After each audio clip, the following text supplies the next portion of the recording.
Welcome to Kenton's videos. Enjoy the video. You start by stopping containers and preserving anything important.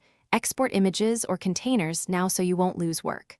Once done, quit Docker Desktop from the menu bar and confirm the whale icon is gone. This prevents file locks. Make sure you sign out of Docker Hub and note the Docker Desktop version. That helps if you reinstall. Finally, check Activity Monitor for lingering COM. Docker processes and force quit any that remain before continuing. If available, use Docker Desktop's Troubleshoot right arrow uninstall option.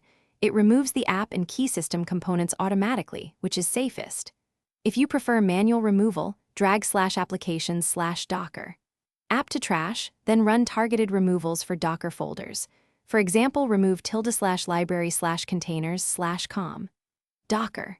Docker, ~library/application support /Docker desktop and related plist files. Use sudo rm-rf for system-level paths only after confirming names.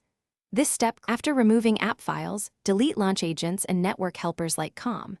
Docker. vnet and any leftover /var/run/docker * sockets. Empty the trash and reboot to release kernel resources. Once restarted, verify removal with Docker version or which Docker. You should see command not found or no path. If you installed via Homebrew, run brew uninstall cask Docker and brew cleanup. Troubleshooting tip. If files resist removal, reboot and kill stubborn daemons in Activity Monitor, or boot to safe mode to delete them safely.